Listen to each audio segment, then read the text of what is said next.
స్వాగతం మా అద్భుతమైన కథల ప్రపంచానికి. అమృత స్టోరీ బుక్. ఈ ప్రపంచంలో ఏదీ అనవసరమైనది కాదు.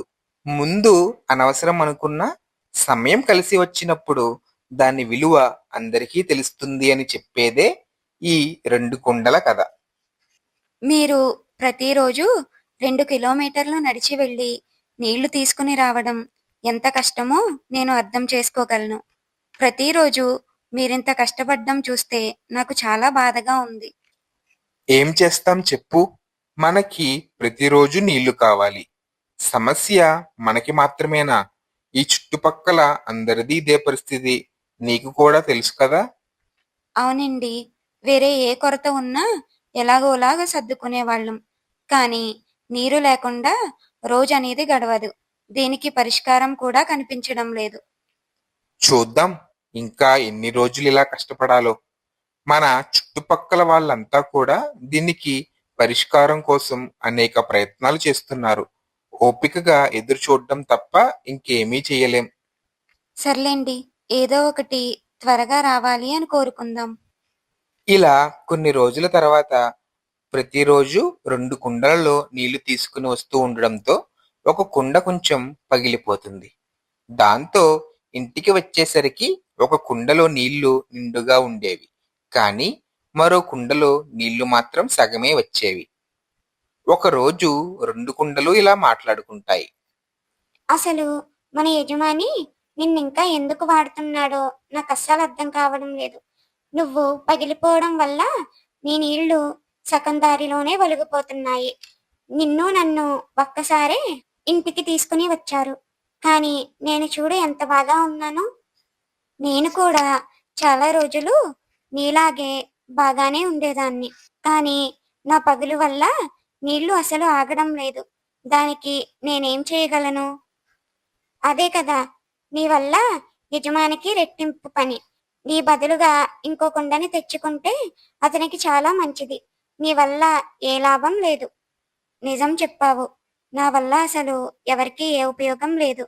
ప్రతిసారి యజమాని నన్ను ఎందుకు తీసుకుని వెళ్తాడో కూడా నాకు అర్థం కావడం లేదు. నేను అతనికి చాలా ఇబ్బందిగా మారాను. 2 కుండలు ఇలా మాట్లాడుకుంటాయి. ఇంతలో అక్కడికి యజమాని వస్తాడు. అతనితో, అయ్యా, ఒకటి అడుగుతాను. నేను పగిలిపోయాను. నీళ్లు సగం పైనే దారిలోనే ఒలిగిపోతున్నాయి. అయినా సరే మీరు నన్ను ఎందుకు వాడుతున్నారు? నా వల్ల మీకు పని రెట్టింపు అవ్వడం తప్ప ఏం ఉపయోగం లేదు కదా.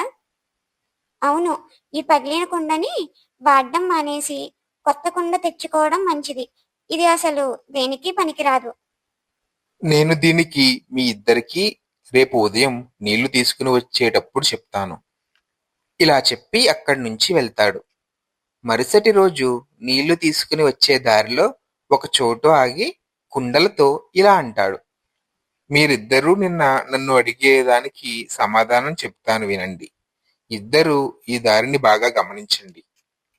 చూసాము, ఒకవైపు పూల మొక్కలు ఉన్నాయి, మరోవైపు ఏ మొక్కలు లేవు. నువ్వు అసలు పనికిరావు అని నిందించిన ఈ పగులు ఉన్న కుండ దారిలో వేసిన నీళ్ల వల్లే ఇలా పూల మొక్కలు అంతా అందంగా పెరిగాయి.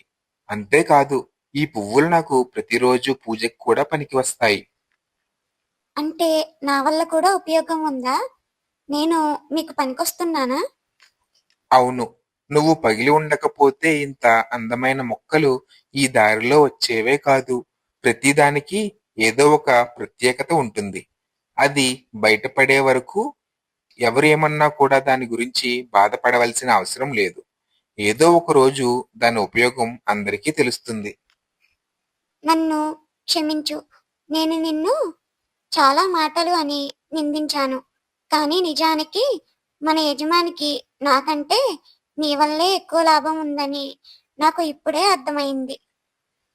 ఈ ప్రపంచంలో ఏదీ అనవసరమైనది కాదు.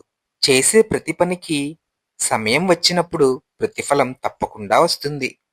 మీకు ఈ కథ ఎలా అనిపించిందో కామెంట్లో చెప్పండి. ఇలాంటి మరిన్ని మంచి కథలు ప్రతి శనివారం వస్తున్నాయి. మర్చిపోకండి. లైక్ అండ్ సబ్స్క్రైబ్ చేసి మీ ఫ్రెండ్స్ అండ్ ఫ్యామిలీతో షేర్ చేయండి. మళ్ళీ శనివారం కలుద్దాం మరో అమృత కథతో.